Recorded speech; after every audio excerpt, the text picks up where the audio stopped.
اللہ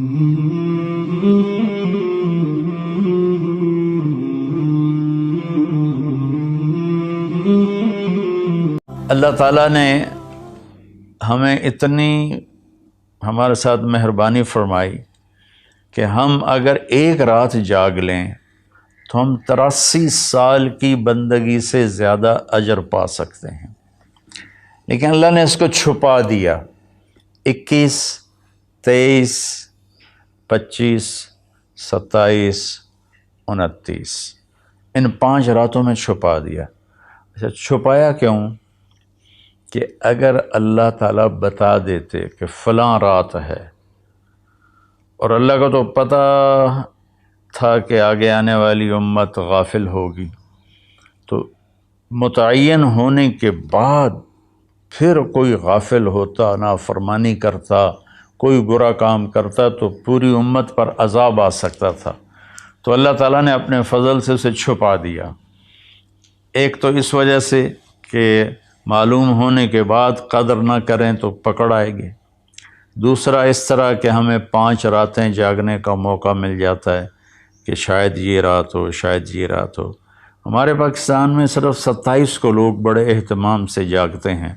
ممکن ہے اس دفعہ لیلۃ القدر وہ 21 کی ہو، کیونکہ مجھے ابھی راستے میں آتے ہوئے خیال آ رہا تھا کہ ایک تو وہ طاق رات، پہلی طاق رات ہے، اور دوسرا جمعے کی رات ہے، تو یہ 2 فضیلتیں اکٹھی ہو رہی ہیں۔ مجھے پتہ نہیں ہے، ہو سکتا ہے 23 ہو سکتا ہے 25 ہو سکتا ہے 27 ہو سکتا ہے 29 ہو، لیکن جو باقی طاق راتیں آ رہی ہیں نا، ان میں جمعہ کی رات نہیں آ رہی۔ تو اس لیے میرے دل کا وجدان یہ ہے کہ ہو سکتا ہے، میں کوئی پیش گوئی نہیں کر رہا ہوں، اپنا وجدان بتا رہا ہوں، ہو سکتا ہے کہ اس دفعہ لیلۃ القدر وہ 21 کی رات ہو۔ بہرحال 5 راتیں ہیں اور چھوٹی چھوٹی راتیں ہیں۔ 10 بجے تک تو ہم تراویح سے فارغ ہوتے ہیں، تو اس کے بعد 3 بجے سحری کا کھانا شروع ہو جاتا ہے، تو سارے مرد، عورت، بہن بھائی، جوان، چھوٹے بچے صرف 27 کا اہتمام نہ کریں، بلکہ 21 کو بھی جاگیں، 23 کو بھی جاگیں، 25 کو بھی جاگیں، 27 کو بھی جاگیں، 29 کو بھی جاگیں۔ میں جب 4 مہینے لگا رہا تھا تبلیغ میں، تو اس میں رمضان آ گیا، سردیوں کا رمضان تھا، 1971 کی بات۔ تو ہم پیدل چل رہے تھے، اس طرف ٹھینگ موڑ سے آگے ایک اڈا آتا ہے مائی رابو، چھوٹا سا، اب تو وہاں کافی رونق ہو گئی۔ پھر وہاں سے ہم پہلے گاؤں کا مجھے نام یاد ہے، ٹھینگ کھتریاں، اور اس کے بعد ہم ایسے ایک لمبا چکر کاٹتے ہوئے ہم منڈی سوندا سنگھ سڑک پر آئے تھے، اور وہاں سے واپس رائمنڈ گئے تھے۔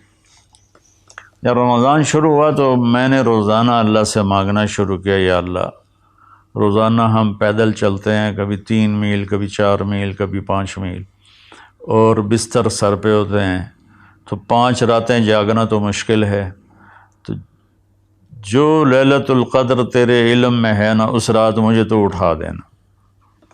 یہ میں نے یکم رمضان سے مانگنا شروع کر دیا۔ تو ایک گاؤں تھا، اس میں ہماری جماعت ٹھہری ہوئی تھی، تو 21 کی رات کو مجھے ایک دم کسی نے یوں جھٹکا دے کے اٹھا دیا، تو میں ڈر گیا۔ میں نے کہا یہ کیا ہوا میرے ساتھ؟ میں گہری نیند، تھک کے چور ہوئے پڑے ہوتے تھے، تو سوال ہی نہیں پیدا ہوتا تھا آنکھ کھلنے کا۔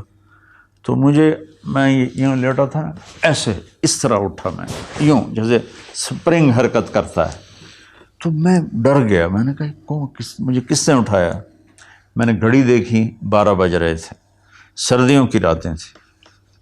میں دوبارہ رضائی لے کر لیٹ گیا، تو ایک دم مجھے اسٹرائک ہوا کہ آج تو 21 کی رات۔ تو میں بھاگ کے باہر نکلا، تو میں نے دیکھا تو چاندنی تھی، حالانکہ 21 کا چاند تو بہت مختصر ہوتا، روشنی تھی، اور سردی کے باوجود کوئی سردی نہیں تھی۔ تو ایک اور میران شاہ کا پٹھان تھا، اللہ تعالیٰ اس کو جزائے دے، اس نے مجھے کہا ہوا تھا اگر تو اٹھے تو مجھے بھی اٹھا دینا، تو میں نے اس کو بھی اٹھا دیا۔ وہ تو 1-2 گھنٹہ بیٹھ کے پھر جا کے سو گیا، اور میں فجر کی اذان تک جاگتا رہا، اور پتہ نہیں کیا کیا مانگا، لیکن اس میں نے ایک دعا یہ مانگی کہ یا اللہ مجھے ساری زندگی کے لیے تبلیغ کے کام کے لیے قبول فرما۔ یہ دعا میں نے بہت مانگی۔ جب میں نے فجر کی نماز پڑھی تو مجھے خیال آیا کہ تو میڈیکل کر رہا ہے، ڈاکٹر بنے گا، تو نے یہ کیا دعا مانگی ہے کہ اللہ مجھے ساری زندگی کے لیے قبول فرما؟ تو ڈاکٹری اور ساری زندگی یہ دو تو آپس میں جڑتے ہی نہیں ہیں، تو یہ تو نے بڑی عجیب سی دعا مانگ لی ہے، اس کا تو کوئی تک ہی نہیں بنتا تیرے اوپر صادق ہے۔ پھر میں نے کہا اللہ ہی مجھ سے منگواتا رہا ہے، اس کا نظام چلے گا تو ہو جائے گا، نہیں چلے گا تو چلو ہم چٹا کوٹ پا کے ڈاکٹر بن کے کلینک چلائیں گے۔ تو میں تقریباً اگلا سارا سفر یہی سوچتا رہا، روزانہ مجھے سوچ آتی یہ تو نے کیا مانگا ہے، ساری زندگی اور ادھر میڈیکل لائن، یہ کیسے جوڑ بیٹھے گا، اور پھر تیرے والدین کیسے تمہیں اجازت دیں گے؟ یہ میرے اندر نا ایسے چلتی تھی آندھی سی خیالات کی۔ تو خیر مجھے تو پتہ بھی نہیں تھا کیا ہونے والا ہے۔ 4 مہینے کے آخری 1 ہفتے میں اللہ نے ایسا پلٹا دیا کہ میرا دل، وہ پھر لمبی کہانی ہے، ابھی میں نے تھوڑا بیان کرنا ہے، تو جس کا آخری نتیجہ یہ ہے کہ اس 1 ہفتے میں اس طرح کا نظام چلا، میں نے کہا بس میں نے علم حاصل کرنا ہے۔ تو اللہ نے اپنے فضل سے مجھے چلائے رکھا، یہ میں اس کا شکر گزار ہوں۔ یہ ایک واقعہ تو میرے ساتھ یہ ہوا ہے، وہ 21 کی رات کا تھا۔ دوسرا واقعہ یہ ہے کہ میں بہت بیمار تھا رمضان میں نا، تو میں نے اللہ سے دعا مانگنی شروع کی کہ یا اللہ تو میرا حال تو دیکھ رہا، مجھ سے تو روزہ بھی بڑی مشکل سے پورا ہو رہا ہے، تو مہربانی کر مجھے لیلۃ القدر بتا دے کب ہے۔ تو خواب کوئی یقینی تو نہیں ہوتے، لیکن دیکھنے والے کے لیے اس میں خوشخبری ہوتی ہے۔ تو مجھے نا 22 کی رات کو خواب آیا کہ کل شب قدر ہے 23، تو میں 23 کو گرمیاں تھیں، میں سویا ہی نہیں اور جاگ کے اپنا جو کچھ کرنا تھا۔ تو 25 کو میں سویا ہوا پھر اٹھا، تو ایک دم پھر مجھے نیند آ گئی۔ تو میں نے خواب میں دیکھا کوئی کہہ رہا ہے کہ آرام سے پڑے رہو، آج شب قدر نہیں، وہ گزر گئی، 23 کو تھی وہ گزر گئی۔